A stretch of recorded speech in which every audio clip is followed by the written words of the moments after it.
So here's what's going to happen sooner or later. The property value is going to increase because you bought here. But the property value should do something like that. They want to? I love you. What's your name? Marry me.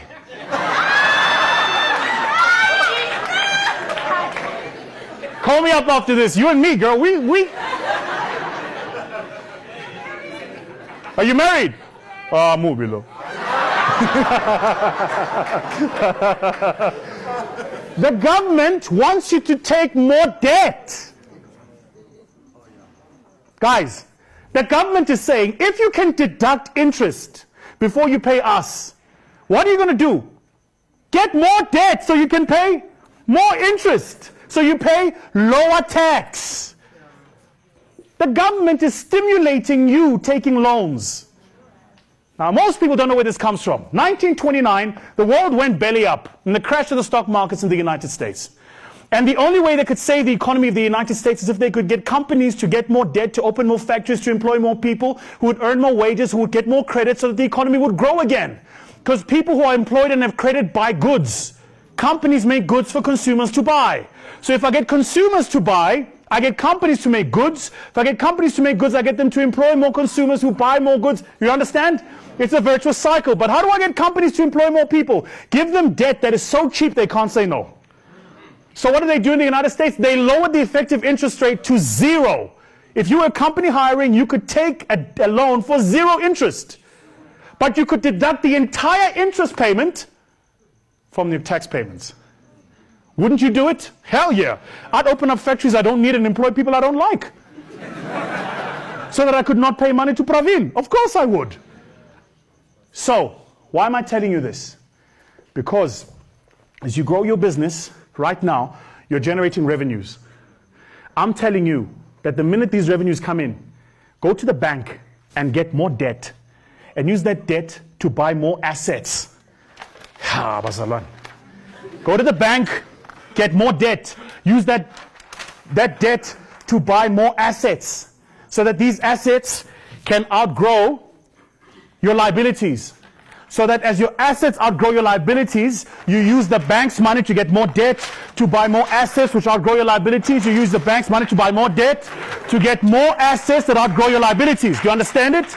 But you have to do it, and the only way to do it, my friend, is if you do it for the long haul, and every time you get an interest payment, every single time you just take that money back and you put it in the cycle. Don't take it out, don't buy a fancy car, don't get another house. You just wear that same t-shirt. In 5 years, I must see you with that same t-shirt. Don't do it. You keep that money, you keep cycling it and recycling it here in your business over and over and over and over. What you should aim to do is to get to a line here of 0. Your line should be get to 0. Why? Because tax is to the state, and they only tax me corporate tax on profit. If profit is 0, what's tax? 0% of one of any number is 0.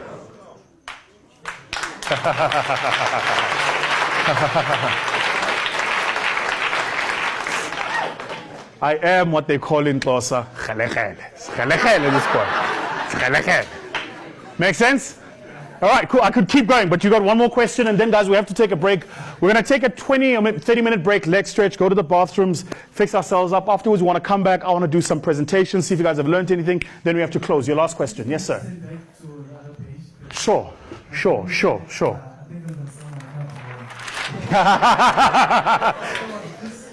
Which one? Oh, this one. How long do we wait to go back to the bank? Because obviously it's a 20-year bond. Oh, yeah. Ah, very smart question. He's thinking this guy is khalakal.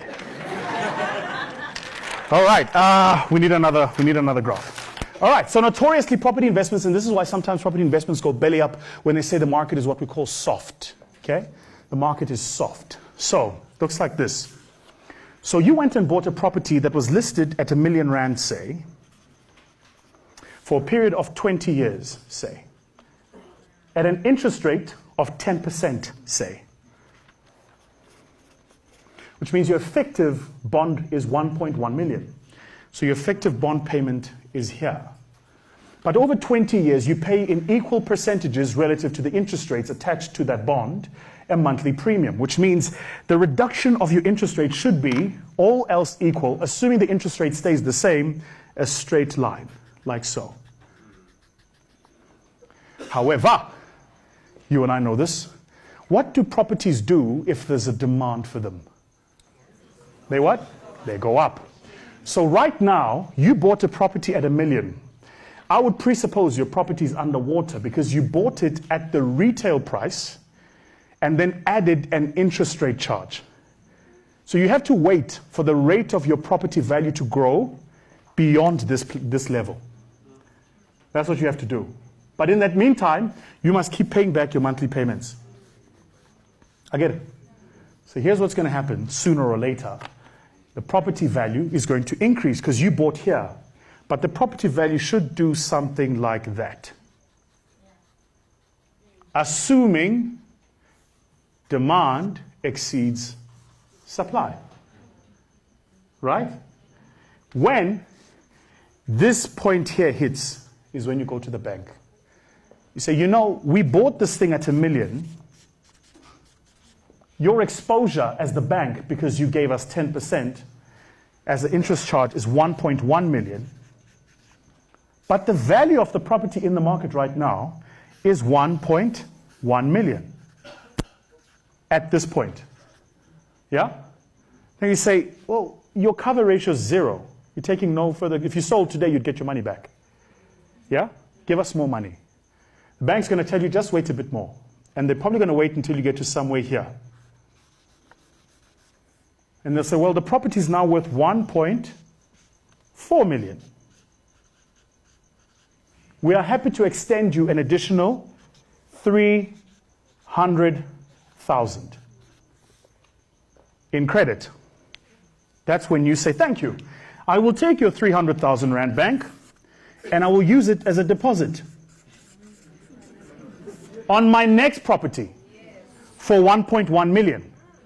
But if I'm putting in a deposit of a property of 1.1 million, what's my net exposure? 800,000. And you're going to follow the same cycle. That's why I said to you, wear the same t-shirt, drive the same car, don't change, fuck all, for 5 years. Take all that money and reinvest it in this. All else equal, assuming demand exceeds supply, in 5 years, my friend, you're going to become what we call the Pied Piper. Because here's what's going to happen. You're going to end up with enough properties that people around this area who all want to rent out student accommodation will go and pitch at universities for tenders for student accommodation, but you will be the largest owner of the places that accommodate students and they will have to come to you.